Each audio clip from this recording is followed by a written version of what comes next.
blessing today.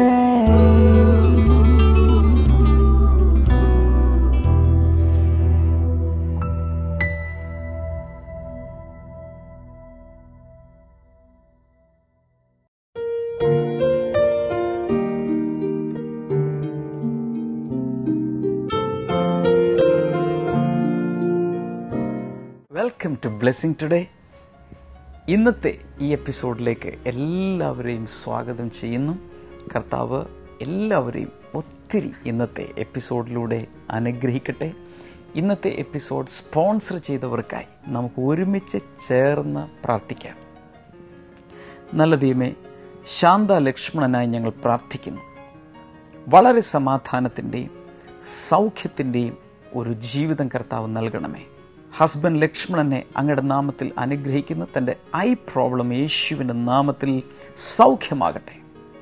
കർത്താവെ, മകൾ അനിലയെയും കുടുംബത്തെയും അനുഗ്രഹിക്കുന്നു. വിജയനെ അനുഗ്രഹിക്കുന്നു. വിനോദിനെ അനുഗ്രഹിക്കുന്നു. അങ്ങയുടെ നാമത്തിൽ ദൈവിക അനുഗ്രഹങ്ങളാൽ നിറയട്ടെ. അടുത്ത മകൻ അജയ് കുമാറിനെയും സരിതയെയും അമ്പാടിയെയും അനുഗ്രഹിച്ച് പ്രാർത്ഥിക്കുന്നു. അങ്ങയുടെ നാമത്തിൽ ദൈവിക അനുഗ്രഹങ്ങൾ ആ കുടുംബത്തിൻ്റെ മേലും വന്നു ചേരട്ടെ. അടുത്ത മകൻ ഗോപകുമാറിനെയും സുമയെയും ചിന്നുവിനെയും കണ്ണനെയും അനുഗ്രഹിക്കുന്നു. കർത്താവെ, ആ കുടുംബത്തിൻ്റെ മേലും ദൈവിക ഐശ്വര്യം അങ്ങ് പകരുന്നതിനായി നന്ദി പറയുന്നു. മകൾ ശാലിനിക്കായി പ്രാർത്ഥിക്കുന്നു. യേശുവിൻ്റെ നാമത്തിൽ മാനസികമായി ദൈവം വലിയ വിടുതലും ആരോഗ്യവും കർത്താവെ നീ നൽകണമേ എന്ന് പ്രാർത്ഥിക്കുന്നു. Thank you Lord. അടുത്ത സ്പോൺസർ വത്സമ്മ എബ്രഹാമിനായി പ്രാർത്ഥിക്കുന്നു. കർത്താവെ, വലിയ ആരോഗ്യം നൽകണമേ എന്ന് പ്രാർത്ഥിക്കുന്നു. ദൈവിക സമാധാനത്താൽ നിറയട്ടെ.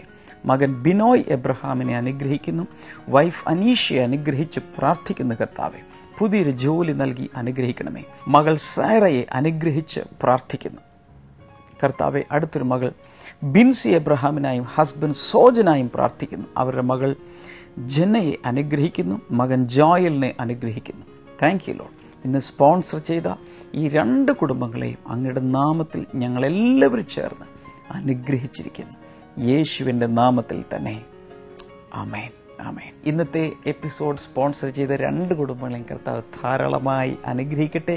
ഈ സമയത്ത് ഒരു ബ്ലെസ്സിംഗ് ഫെസ്റ്റിവലിലെ സന്ദേശത്തിലേക്കാണ് നമ്മൾ പോകുന്നത്. ഈ സന്ദേശം കേൾക്കുമ്പോൾ നോട്ട്സ് കുറിച്ചെടുക്കുക.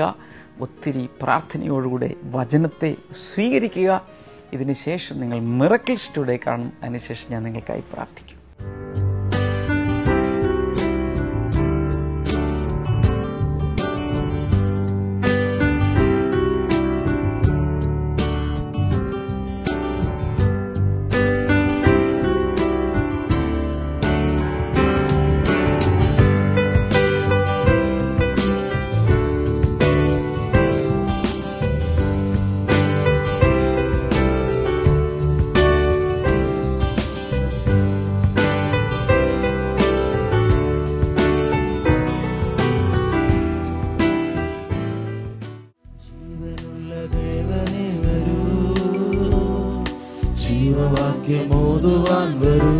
താളത്തിൽ കൈകളെ അടിച്ച് ജീവനുള്ള ദേവനേ വരൂ, ജീവവാക്യമോതുവാൻ വരൂ. പാപത്തെ വെറുത്തു ജീവിപ്പാൻ പാപബോധം ഞങ്ങളിൽ തരൂ. പാപത്തെ വെറുത്തു ജീവിപ്പാൻ പാപബോധം ഞങ്ങളിൽ തരൂ. യേശുവേ നീ വലിയവൻ, യേശുവേ നീ പരിശുദ്ധൻ, യേശുവേ നീ നല്ലവൻ, യേശുവേ നീ വല്ലഭൻ. പാപത്തെ വെറുത്തു ജീവിപ്പാൻ പാപബോധം ഞങ്ങളിൽ തരൂ. പാപത്തെ വെറുത്തു ജീവിപ്പാൻ പാപബോധം ഞങ്ങളിൽ തരൂ. വാഗ്ദത്തങ്ങൾ ചെയ്ത കർത്തനേ, വാക്കുമാറാതുണ്മയുള്ളോനേ. വാഗ്ദത്തങ്ങൾ ചെയ്ത കർത്തനേ, വാക്കുമാറാതുണ്മയുള്ളോനേ. വാഗ്ദത്തങ്ങൾക്കായി വരുന്നേ, വല്ലഭാത്മമാരി നൽകണേ. വാഗ്ദത്തങ്ങൾക്കായി വരുന്നേ, വല്ലഭാത്മമാരി നൽകണേ. യേശുവേ, എല്ലാവരും ശബ്ദത്തിൽ യേശുവേ നീ പരിശുദ്ധൻ, യേശുവേ നീ നല്ലവൻ, യേശുവേ നീ വല്ലഭൻ.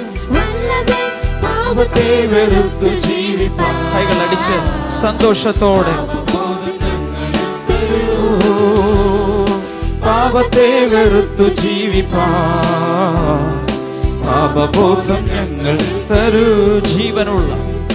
ജീവനുള്ള ദേവനെ വരൂ, ജീവവാക്യമോതുവാൻ വരൂ. 2 കൊരിന്ത്യർ 12 അധ്യായത്തിന്റെ 9 വാക്യത്തിലാണ് നമ്മൾ ഇന്ന് തുടങ്ങുന്നത്. 2 Corinthians chapter 12 verse number 9. But he said to me, my grace is sufficient for you, for my power is made perfect in weakness. Therefore I will boast all the more gladly about my weaknesses, so that Christ's power may rest on me. മലയാളത്തിൽ നമുക്ക് ഈ സമയത്ത് വായിച്ചു കേൾക്കാം. എന്നാൽ അവിടുന്ന് എന്നോട് എന്റെ കൃപ നിനക്ക് മതി, എന്റെ കൃപ നിനക്ക് മതി. അവിടുന്ന് എന്നോട് എന്ന് പറയുന്നത് യേശു ഇത് എഴുതിയ ആള് പൗലോസ് എന്ന വ്യക്തിയോട് പറയുകയാണ്, എന്റെ കൃപ നിനക്ക് മതി, എന്റെ ശക്തി ബലഹീനതയിൽ തികഞ്ഞു വരുന്നു എന്ന് പറഞ്ഞു. അതിന്റെ അർത്ഥം നിന്റെ ബലഹീനതയിൽ എന്റെ ശക്തി തികഞ്ഞ് വന്നുകൊള്ളും. ഓക്കെ, അതുകൊണ്ട് ക്രിസ്തുവിന്റെ ശക്തി എന്റെ മേൽ ആവസിക്കേണ്ടതിന് ഞാൻ അധികം സന്തോഷത്തോടെ എന്റെ ബലഹീനതകളെ പറ്റി പ്രശംസിക്കും, എന്റെ ബലഹീനതകളെ കുറിച്ച് ഞാൻ പ്രസംഗിക്കും. പൗലോസ് എന്ന ഈ അപ്പസ്തോലന്റെ ജീവിതത്തിൽ ഒരു വലിയൊരു പ്രശ്നം വന്നു. പ്രശ്നമില്ലാത്ത ആരുമില്ല, വലിയൊരു പ്രശ്നമാണ് വന്നത്. ആ സമയത്ത് അദ്ദേഹം ദൈവത്തോട്, കർത്താവിനോട് പ്രാർത്ഥിച്ചു, കർത്താവ് ഈ പ്രശ്നം ഒന്ന് മാറ്റിത്തരണേ. 3 പ്രാവശ്യം പ്രാർത്ഥിച്ചു, ശക്തമായി പ്രാർത്ഥിച്ചു. ആ പ്രാർത്ഥിച്ച സമയത്ത് കർത്താവ് വന്നിട്ട് തന്നോട് പറഞ്ഞ ഒരു കാര്യമാണ് നമ്മളിവിടെ വായിച്ചത്. എൻ്റെ കൃപ നിനക്ക് മതി, എൻ്റെ ശക്തി ബലഹീനതയിൽ തികഞ്ഞ് വരുന്നു. ഒത്തിരി പേർക്കും ദൈവത്തെ സമീപിക്കാൻ ഭയമാണ്. കാരണം അവർക്കറിയാം അവരുടെ ജീവിതത്തിൽ ഒത്തിരി പോരായ്മകളുണ്ട്. രാവിലെ എഴുന്നേറ്റ് തീരുമാനിക്കും, ഇന്ന് ഞാൻ ഒരു പാപവും ചെയ്യില്ല. അടുത്ത 15 മിനിറ്റിനകം വേണ്ടാത്ത കുറേ കാര്യങ്ങൾ ചിന്തിച്ചിരിക്കും. അപ്പോഴേക്കും മനസ്സിലായി, ഇനി പ്രാർത്ഥിച്ചിട്ട് കാര്യമില്ല, ഞാൻ പ്രാർത്ഥിച്ച ദൈവം കേൾക്കാനും പോകുന്നില്ല. അതുകൊണ്ട് പ്രാർത്ഥനയും കുറഞ്ഞു വരും. അതിനുശേഷം കുറച്ചങ്ങോട്ട് ചെല്ലുമ്പോൾ ചിലപ്പോൾ ഒരു മുട്ടൻ പാപം ചെയ്യും. എൻ്റെ കർത്താവ്, ദൈവം എന്നെ തള്ളി, ഇനി എനിക്ക് ഒരു ഗതിയുമില്ല, ഇനി ഞാൻ നരകത്തിൽ വീഴും, സാത്താൻ്റെ കയ്യിൽ വീഴും. ഇങ്ങനെയൊക്കെ പലരും ചിന്തിക്കുന്നത്. ജീവിതത്തിൽ പ്രശ്നങ്ങൾ വരാം, തെറ്റുകൾ വരാം, കുറവുകൾ വരാം. എന്നാൽ നിന്റെ സഹോദരൻ നിന്നോട് പാപം ചെയ്താൽ 7 പ്രാവശ്യമല്ല, 70 പ്രാവശ്യം അഥവാ 490 പ്രാവശ്യം ക്ഷമിക്കണം എന്ന് പറഞ്ഞ കർത്താവ് അതിനേക്കാൾ ദീർഘക്ഷമയുള്ളവനല്ലേ? അതുകൊണ്ട് ഇന്ന് കുന്നംകുളം ബ്ലെസ്സിംഗ് ഫെസ്റ്റിവലിൽ പങ്കെടുക്കുന്ന എല്ലാവരോടും ഒരു വലിയ സന്തോഷ വാർത്ത. നിങ്ങളുടെ എത്ര കഠിനമായ പാപങ്ങളും ആവർത്തിച്ച് ചെയ്തിട്ടുള്ള പാപങ്ങളും ക്ഷമിക്കുവാൻ ഹൃദയമുള്ള ഒരു സ്വർഗീയ പിതാവ് ഈ ബ്ലെസ്സിംഗ് ഫെസ്റ്റിവലിൽ പങ്കെടുക്കുന്നുണ്ട്. ദൈവം പാപം ക്ഷമിക്കുന്നു എന്നുള്ളതിന് തെളിവെല്ലാം വേണോ? തെളിവ് തരാം. ക്ഷമിച്ചതുകൊണ്ട് എവിടെ ഇരിക്കുന്നില്ല, പണ്ടേ തട്ടിപ്പോയേനെ. ഹല്ലേലൂയ. കോടിക്കണക്കിന് പാപങ്ങൾ നമ്മൾ ചെയ്തിട്ടുണ്ടെങ്കിലും കർത്താവ് ഓരോ പ്രാവശ്യവും ക്ഷമിക്കുവാൻ തയ്യാറാണ്. അതിന് കാരണം യേശു കർത്താവ് കാൽവരി ക്രൂശിൽ യേശു ജീവിക്കുന്നതിന്, ആ കാലഘട്ടത്തിൽ ഈ ഭൂമിയിലേക്ക് വരുന്നതിന് മുൻപുള്ള വ്യക്തികളുടെ പാപങ്ങളും അപ്പോൾ ജീവിച്ചിരുന്ന തലമുറയിലുള്ള വ്യക്തികളുടെ പാപങ്ങളും ഇനി അങ്ങോട്ട് ജനിക്കാനുള്ളവരുടെ പാപങ്ങളും നമ്മുടെ പാപങ്ങളും എല്ലാം ചുമന്നുകൊണ്ടാണ് യേശു കാൽവരി ക്രൂശിൽ കയറിയത്. അവൻ നമ്മുടെ പാപങ്ങൾ മുഴുവൻ ചുമന്നുകൊണ്ട് ക്രൂശിന്മേൽ നമുക്ക് വേണ്ടി യാഗമായി മാറി. ഹല്ലേലൂയ. എന്തിനാ ഇത് പറഞ്ഞെന്നറിയാമോ? ദൈവത്തിൻ്റെ അടുക്കിലേക്ക് വരുമ്പോൾ യേശുവിൻ്റെ അടുക്കിലേക്ക് വരുമ്പോൾ എന്താ ചെയ്യേണ്ടത്? നമ്മൾ കുറവുകൾ ഉണ്ടെങ്കിൽ പോലും ധൈര്യമായിട്ട് ചെല്ലാം. കാരണം യേശു ഈ ഭൂമിയിലേക്ക് വന്നപ്പോൾ യേശു പറഞ്ഞു, ഞാൻ നീതിമാന്മാരെ തേടിയല്ല ഈ ഭൂമിയിലേക്ക് വന്നിരിക്കുന്നത്, പാപികളെ തേടിയാണ്. അതല്ലെങ്കിൽ പാപികളാണ് യേശുവിൻ്റെ മുമ്പിലെ VVIPs. ഏറ്റവും പ്രധാന പുള്ളികൾ പാപികളാണ്. പാപികളെ അന്വേഷിച്ചാണ് ഈ ഭൂമിയിലേക്ക് വന്നത്. ആരെങ്കിലും പറയും ഞാനൊന്നും ചെയ്തിട്ടില്ല, ഞാൻ നല്ല ഒച്ച എന്ന് പറഞ്ഞാൽ നിന്നെ യേശുവിന് വേണ്ട. എന്നാൽ എൻ്റെ പാപങ്ങൾ അങ്ങ് ക്ഷമിക്കണമേ എന്ന് പറയുന്ന, മാനസാന്തരപ്പെടുന്ന, അനുതപിക്കുന്ന ഒരു പാപിയുണ്ടെങ്കിൽ അവന് വേണ്ടി യേശു അവിടെ വന്ന് നിൽക്കും. അവനെ രക്ഷിക്കാനാണ് യേശു തൻ്റെ ഹൃദയത്തിനകത്ത് പമ്പ് ചെയ്തുകൊണ്ടിരുന്ന മുഴുവൻ രക്തവും ഊറ്റിത്തന്നത്. എങ്ങനെ യേശുവിൻ്റെ അടുക്കിലേക്ക് വരുന്നു എന്നുള്ളത് വളരെ പ്രാധാന്യമുള്ള കാര്യമാണ്. സംശയത്തോടുകൂടി വരികയാണെങ്കിൽ ഒന്നും കിട്ടില്ല. അവിശ്വാസത്തോടുകൂടി വരികയാണെങ്കിൽ എങ്ങനെ ഇങ്ങോട്ട് വന്ന് അതേപോലെ തന്നെ മടങ്ങിപ്പോവും. ആ ബസ് കാശ് പോയത് നഷ്ടം. എന്നാൽ ഇന്നിവിടെ ഇരിക്കുമ്പോൾ വിശ്വാസത്തോടുകൂടെ ഇതെൻ്റെ ദിവസമാണ്, ഇതെനിക്ക് വേണ്ടി യേശു ഉണ്ടാക്കിയ ദിവസമാണ്, ഇന്നിവിടെ വെച്ച് എൻ്റെ ജീവിതത്തിൽ ചിലതൊക്കെ യേശു ചെയ്യും. ഹല്ലേലൂയ. ചിലരൊക്കെ വീട്ടിൽ നിറങ്ങുമ്പോഴേ തീരുമാനിക്കും, ഇന്ന് അനുഗ്രഹം പ്രാപിക്കാതെ, സൗഖ്യമാകാതെ, പരിശുദ്ധാത്മ നിറവ് പ്രാപിക്കാതെ ഞാൻ മടങ്ങി വരികയില്ല. അങ്ങനെ തീരുമാനിച്ചു വരുന്ന ആരെങ്കിലുമൊക്കെ ഇവിടെ ഇരിപ്പുണ്ടോ?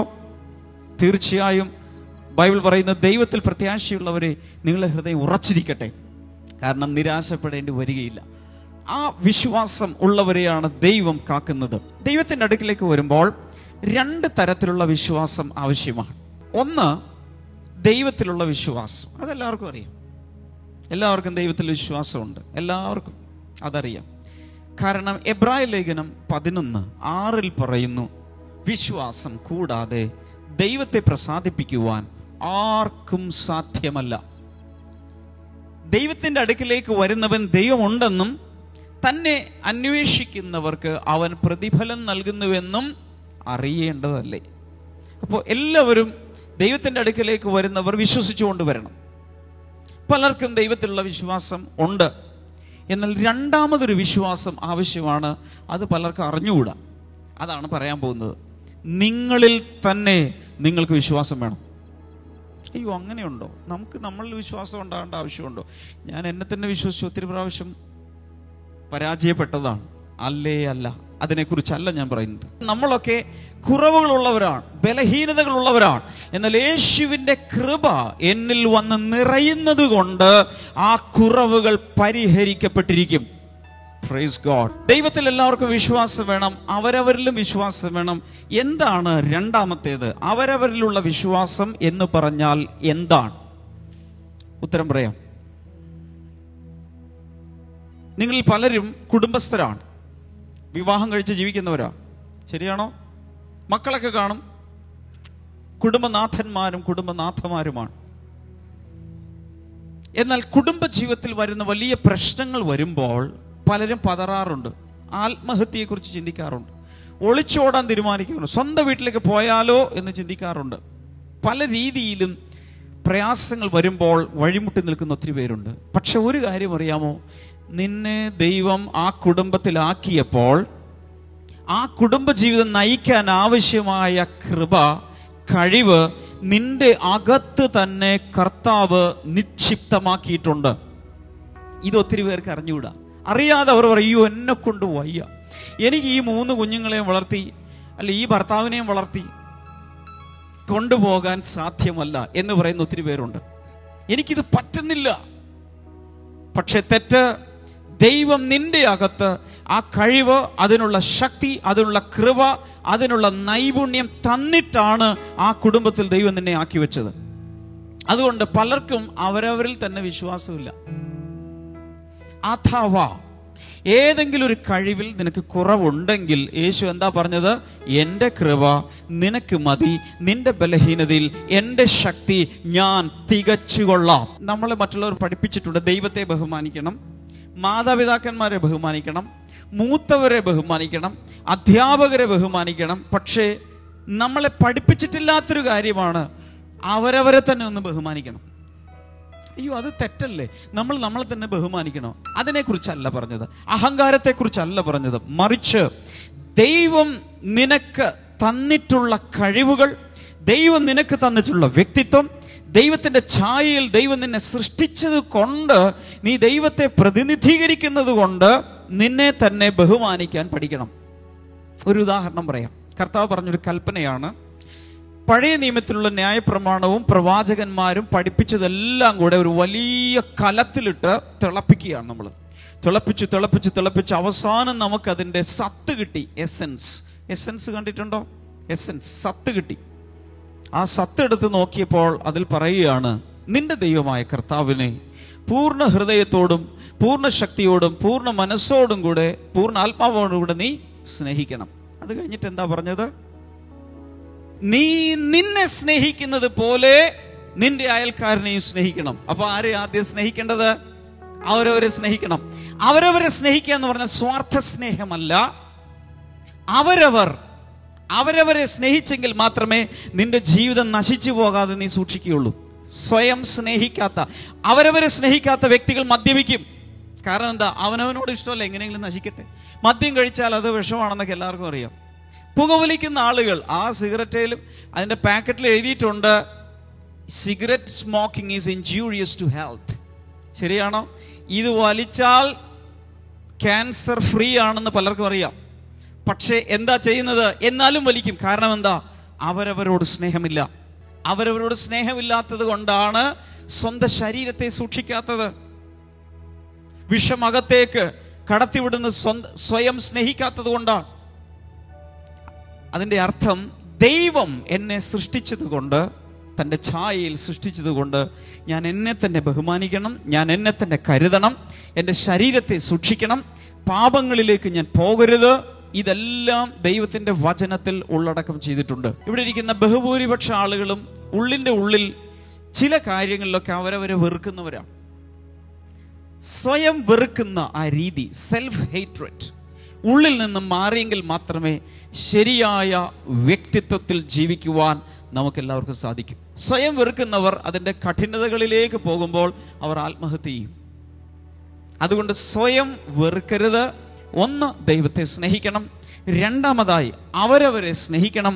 മൂന്നാമതായി അയൽക്കാരനെ അഥവാ മറ്റുള്ളവരെയും നമ്മൾ സ്നേഹിക്കണം. ഇതാണ് യേശു പഠിപ്പിച്ച ഏറ്റവും പ്രധാനപ്പെട്ട സ്നേഹത്തിന്റെ കൽപ്പന.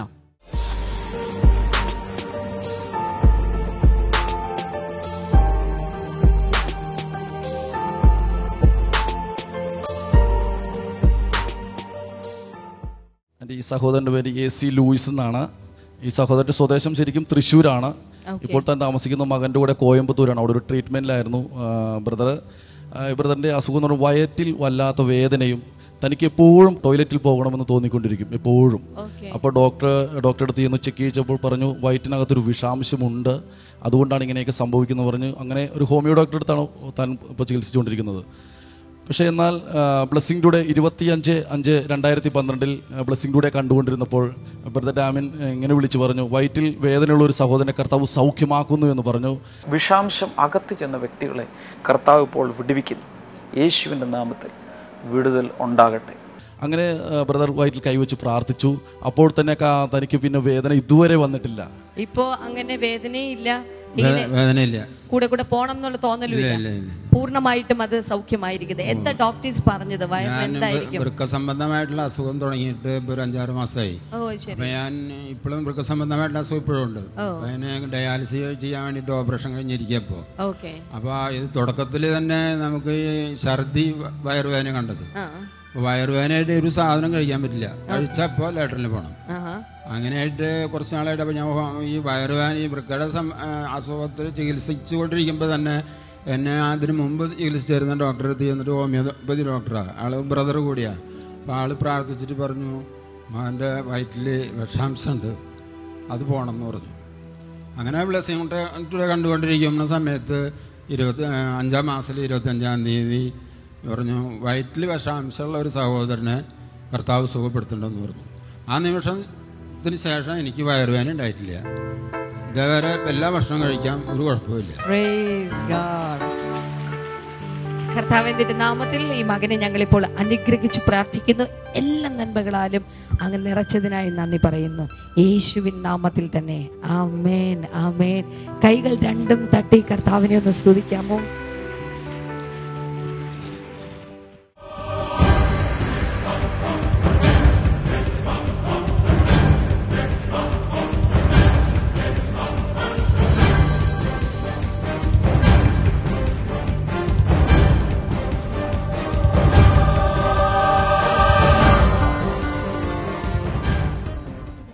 നാളെ കോഴഞ്ചേരിയിലും മറ്റന്നാൾ കൊല്ലത്തും നമ്മുടെ ബ്ലെസ്സിങ് ഫെസ്റ്റിവൽ നടക്കുകയാണ്. ഇവിടെയെല്ലാം നടക്കുന്ന ബ്ലെസ്സിങ് ഫെസ്റ്റിവലിലേക്ക് എല്ലാവരെയും സ്വാഗതം ചെയ്യുന്നു. നിങ്ങൾ വരണം, നിങ്ങൾക്ക് പരിചയമുള്ളവരെ കൂട്ടിക്കൊണ്ടുവരണം. അവരൊക്കെ കർത്താവ് ഒത്തിരി അനുഗ്രഹിക്കട്ടെ. ഈ സമയത്ത് ഞാൻ നിങ്ങൾക്ക് വേണ്ടി പ്രാർത്ഥിക്കാം. നല്ല ദൈവമേ, ഞങ്ങൾ ഒരുമിച്ച് പ്രാർത്ഥിക്കുന്നു. ഇന്ന് അങ്ങ് കൈവച്ച് രോഗികളെ സൗഖ്യമാക്കണം. 2000 വർഷങ്ങൾക്ക് മുമ്പ് അങ്ങ് ഇവിടെ ആയിരുന്നപ്പോൾ അങ്ങയുടെ കൈകൾ വെച്ച് രോഗികളെ സൗഖ്യമാക്കിയതുപോലെ തന്നെ ഇപ്പോൾ രോഗികൾ സൗഖ്യമാകാൻ തുടങ്ങട്ടെ. ദൈവിക രോഗസൗഖ്യം ഓരോ വ്യക്തികളിലേക്കും കർത്താവേ നീ പ്രത്യേകിച്ച് പകരുന്നതിനായി നന്ദി പറയുന്നു. Thank you Jesus. ശ്വാസകോശങ്ങളുടെ രോഗങ്ങൾ കർത്താവ് യേശുവിൻ്റെ നാമത്തിൽ ഇപ്പോൾ സൗഖ്യമാകട്ടെ. ഒരു കൈ ഉയർത്താൻ കഴിയാതെ, ഒരു കൈ വല്ലാതെ ശോഷിച്ച ഒരു വ്യക്തിയെ കർത്താവ് ഈ സമയത്ത് സൗഖ്യമാക്കുന്ന, അതുപോലെ തന്നെ ഒരു വശം തളർന്നു പോയ വ്യക്തികൾ കർത്താവ് യേശുവിൻ്റെ നാമത്തിൽ അങ്ങനെയുള്ളവർ ഇപ്പോൾ വിശ്വസിക്കട്ടെ, സൗഖ്യത്തെ സ്വീകരിക്കട്ടെ. കാൽമുട്ടിനകത്ത് തേയ്മാനം, ആ പ്രയാസമുള്ള ചിലരെ കർത്താവ് ഈ സമയത്ത് സൗഖ്യമാക്കുന്നു. യേശുവിൻ്റെ നാമത്തിൽ അത് സംഭവിക്കട്ടെ. വെരിക്കോസ് വെയിൻ കർത്താവ് യേശുവിൻ്റെ നാമത്തിൽ സൗഖ്യമാകട്ടെ. നട്ടലിന് പ്രയാസമുള്ളവർ സൗഖ്യമാകട്ടെ. അതുപോലെ വാരിയലിന് പ്രയാസമുള്ള ചില വ്യക്തികളെ കർത്താവ് സൗഖ്യമാക്കുന്നു. യേശുവിൻ്റെ നാമത്തിൽ ആ സൗഖ്യം ഇപ്പോൾ നടക്കട്ടെ. വയറിനകത്തുള്ള അൾസർ, അസിഡിറ്റി സൗഖ്യമാകട്ടെ. ഗർഭാശയത്തിനകത്തുള്ള മുഴകൾ യേശുവിൻ്റെ നാമത്തിൽ മാറിപ്പോകട്ടെ. Thank you Lord. പൈൽസ് രോഗം സൗഖ്യമാകട്ടെ. കർത്താവെ, ദൈവിക വിടുതലുകൾ ഇപ്പോൾ അങ്ങ് പകരുന്നതിനായി നന്ദി. പ്രത്യേകിച്ച് ത്വക്ക് രോഗങ്ങളും അലർജികളും യേശുവിൻ്റെ നാമത്തിൽ സൗഖ്യമാകട്ടെ. ക്യാൻസർ സൗഖ്യമാകട്ടെ. കുഞ്ഞുങ്ങളില്ലാത്തവർക്ക് കുഞ്ഞുങ്ങൾ ഉണ്ടാകട്ടെ. അസാധ്യമെന്ന് പറയുന്ന സ്ഥലത്ത് യേശുവിൻ്റെ നാമത്തിൽ അത് സാധ്യമായി മാറട്ടെ.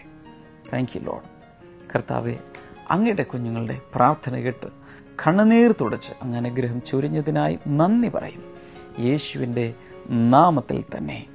ആമേൻ, ആമേൻ. ബ്ലെസ്സിങ് ടുഡേയിൽ നിന്നുള്ള 2 പ്രസിദ്ധീകരണങ്ങൾ, എൻ്റെ പ്രാർത്ഥനാ ഡയറി, അതുപോലെ ആശിഷമാരി, ഇത് 2 ലഭിച്ചിട്ടില്ലാത്തവർ ബ്ലെസ്സിങ് ഫെസ്റ്റിവലുകൾ വരുമ്പോൾ അത് കരസ്ഥമാക്കുക. അല്ലെങ്കിൽ സ്ക്രീനിലെ നമ്പറുകളിൽ വിളിച്ച് ആവശ്യപ്പെട്ടാൽ തപാൽ മാർഗം നിങ്ങളുടെ വീടുകളിൽ അത് എത്തിച്ചേരുന്നതായിരിക്കും. കർത്താവ് ധാരാളമായി നിങ്ങളെ അനുഗ്രഹിക്കട്ടെ. നാളത്തെ പ്രോഗ്രാമിലൂടെ നമുക്ക് വീണ്ടും കാണാം. നാളത്തെ പ്രോഗ്രാം മറ്റുള്ളവരോടുകൂടെ പറയുക. God bless you. See tomorrow. By.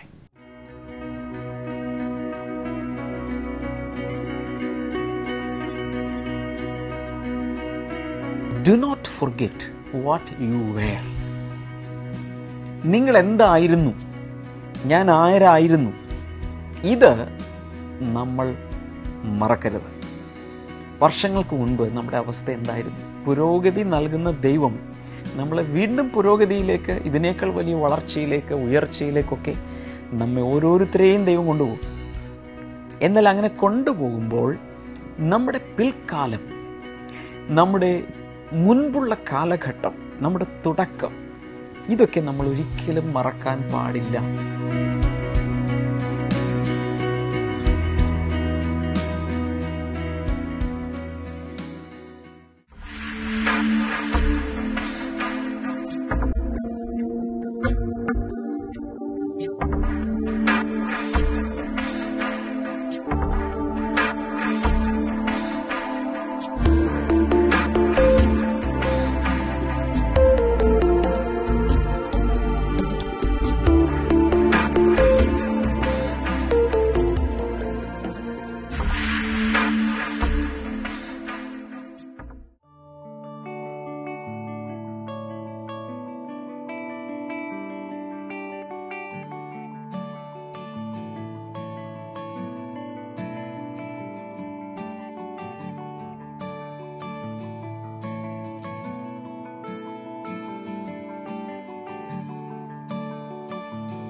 പ്രാർത്ഥനയ്ക്കും മറ്റ് വിവരങ്ങൾക്കുമായി ഇപ്പോൾ തന്നെ വിളിക്കുക 0484 4222 111 0484 422 ഞങ്ങളുടെ വെബ്സൈറ്റുകൾ www.themasterministries.org, www.blessingtoday.tv, ഇമെയിൽ info@blessingtoday.tv. ഞങ്ങളുടെ address blessing today, post box number 2215, Edappally PO, Kerala, India 682024.